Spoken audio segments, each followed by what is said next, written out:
África González es la presidenta de la Sociedad Española de Inmunología y además es directora del Centro de Investigaciones Biomédicas de la Universidad de Vigo. Señora González, doctora González, buenas tardes. Hola, ¿qué tal? Buenas tardes. Antes que nada le pregunto por los datos del día con ese crecimiento en el número de contagios del 2% y más de 500 fallecidos. ¿Cómo lo analiza? Bueno, pues estamos con menor número de fallecidos que los días anteriores, pero realmente tenemos que seguir muy vigilantes porque esto no ha finalizado todavía. ¿Hay alguien que puede pensar, bueno, pues ya ha pasado lo peor, porque como vemos la curva en descenso, hay que seguir teniendo todas las precauciones del mundo, ¿no? Exactamente, sí, hay que tener todas las precauciones y nosotros creemos desde la Sociedad Española de Inmunología que ahora podemos utilizar test para detectar las personas que han podido estar expuestas al virus hace tiempo y que han desarrollado anticuerpos en su suero, en su sangre y que se pueden estudiar. Por tanto, ahora tenemos herramientas para poder medir qué es lo que pasó en personas incluso asintomáticas o que tenían muy pocos síntomas, cómo han desarrollado, si han desarrollado anticuerpos y además qué tipo de anticuerpos tienen. Este es un coronavirus novedoso, por eso le hago una pregunta muy sencilla que nos hace mucha gente. Es más, nos llaman o nos mandan mensajes y nos preguntan, ¿alguien que ha pasado la enfermedad ya está inmunizado para siempre o no? Pues esto con este coronavirus no lo sabemos porque llevamos muy poco tiempo de epidemia, llevamos prácticamente desde diciembre en China, por tanto en estos solamente 4 meses no podemos saber si va a haber una inmunidad duradera.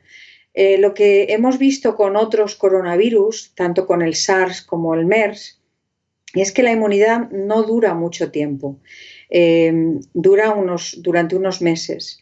Pero en este caso es un virus nuevo, sabemos que las personas desarrollan anticuerpos, que es raro que haya reinfecciones, las personas que han dado con la PCR negativa es raro que se vuelvan a reinfectar, pero como a largo plazo todavía no lo podemos saber.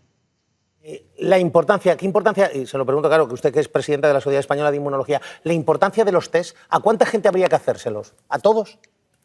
Pues nosotros estamos haciendo un documento porque creemos que hay dos tipos de test que ahora mismo se podrán hacer. Uno se podrían detectar, por una parte, el antígeno, lo que sería el virus, que podría complementar al test de la PCR que se hace habitualmente, pero también hay unos test para detectar los anticuerpos. Y con unas gotitas de sangre podríamos saber si estas personas tienen o no anticuerpos. Y se puede hacer en los centros de salud, en las residencias, y creemos que también a un porcentaje de la población, porque esto nos daría idea de cómo ha sido, en un porcentaje, cómo ha sido la epidemia en los... Entonces, esto nos podría ayudar a decir los pasos siguientes. Si en una determinada zona, en una determinada comunidad autónoma, por ejemplo, la mayor parte de la gente tiene anticuerpos y sobre todo de un tipo que se llaman IgG, pues estas personas de alguna forma podrían volver a la normalidad y a su trabajo. Sin embargo, si las personas no han desarrollado anticuerpos todavía, pues estaríamos todavía en un proceso en el que las personas podrían infectarse. Por tanto, creemos muy importante hacer esos test, como decía, en los centros de salud, en las residencias y en un porcentaje amplio de la población española. Porque, vamos a ver, tenemos que asumir que el coronavirus no va a desaparecer, que vamos a tener que convivir con él, este COVID-19 o esta enfermedad COVID-19. Esto no lo sabemos todavía. Con respecto a otros virus respiratorios, sabemos el virus de la gripe que muta y que cambia y que habitualmente en épocas de frío vuelven a venir y tenemos infecciones por gripe. En el caso de otros coronavirus producen infecciones más leves de tipo respiratorio y en el caso del SARS y el MERS, el SARS prácticamente desapareció, el MERS aparece en algunos casos, no lo sabemos, realmente no sabemos qué va a pasar en el futuro. Es posible que vuelva a venir en épocas de invierno, pero ahora mismo no tenemos datos que apunten en ninguna dirección. ¿Le sorprende el número de personal sanitario contagiado? 25.000 o más de 25.000. ¿Le sorprende? ¿Tiene alguna explicación o simplemente es la falta de protección añadida a que es un virus que se contagia con mucha facilidad? Yo creo que es un cúmulo de cosas. Por una parte, tenemos en España muchos contagiados, muchas personas contagiadas. Y de hecho también los sanitarios, muchos de ellos han sido también médicos de asistencia primaria. De hecho, algunos de los que desgraciadamente han fallecido eran médicos de atención primaria. También hubo una época en la que los pacientes acudían a esos centros de salud, a esos hospitales, y a lo mejor no se tenían las medidas adecuadas o no se pensaba que estas personas con síntomas leves pues tuvieran tanta capacidad de contagio. Yo creo que es un cúmulo de cosas.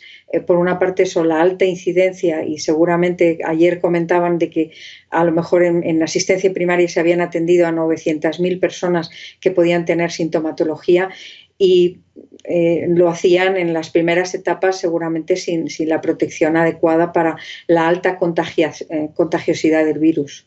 Ahora, hay que tener claro que es letal, es durísimo la cifra de fallecidos, pero claro, ¿qué tanto por ciento, por ejemplo, de ciudadanos de este país, tienen ustedes un cálculo? ¿Cuánta gente tiene el coronavirus, lo pasa y no tiene secuelas, digamos, graves?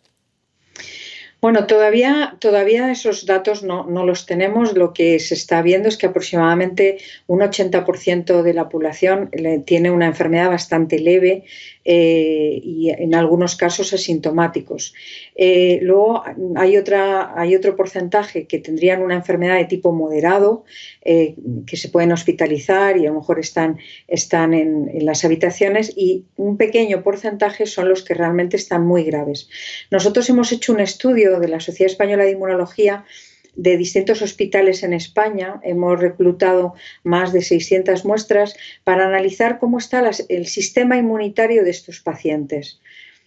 Y claramente vemos esta tipología de tres tipos.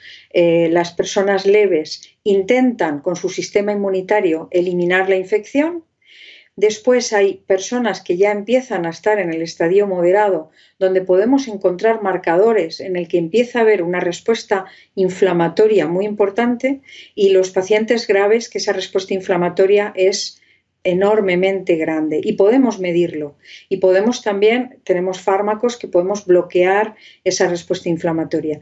Y en ese aspecto creemos que estamos avanzando en conocer mejor no solo los marcadores, para saber qué personas están entrando en esa parte de gravedad y poder poner los tratamientos cuanto antes. ¿Tenemos algún medicamento que, digamos, ahora mismo funciona con una eficacia absoluta? ¿O hay algunos que funcionan, otros que no? No, desgraciadamente ahora mismo no podemos decir que haya un fármaco antiviral que sea eficaz para el virus. No, se están probando muchísimos, hay distintos ensayos clínicos, se están combinando distintos antivirales que ya conocemos, que se utilizaban, por ejemplo, para el HIV, se están utilizando también antiparasitarios. En algún caso los ensayos clínicos están demostrando que no son eficaces. Hay algún dato con respecto a la hidroxicloroquina, pero hay que hacer más estudios para verdaderamente tener un tamaño muestral y un número de pacientes adecuado. Pero ahora mismo no hay ningún fármaco específico para el coronavirus.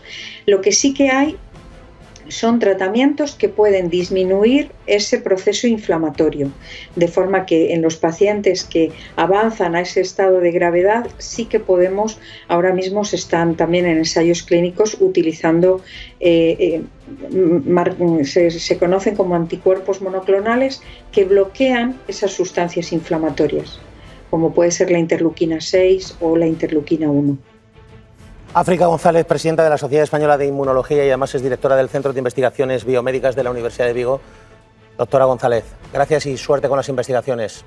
Muchas gracias. Tengo que decir que fui directora hasta el mes de octubre. A partir de octubre ya no soy directora, era simplemente para que lo supieran. Perfecto, ahí queda esa matización, esa corrección, pero seguro que lo conoce bien el centro, ¿verdad? Sí. Con más de 200 investigadores trabajando en distintos ámbitos y bueno, la verdad que estuve 10 años de directora y la verdad que fue un placer. La ciencia, y la medicina, nuestra salvación de futuro. Gracias, doctora. Muchas un abrazo. Gracias. Hasta luego. Una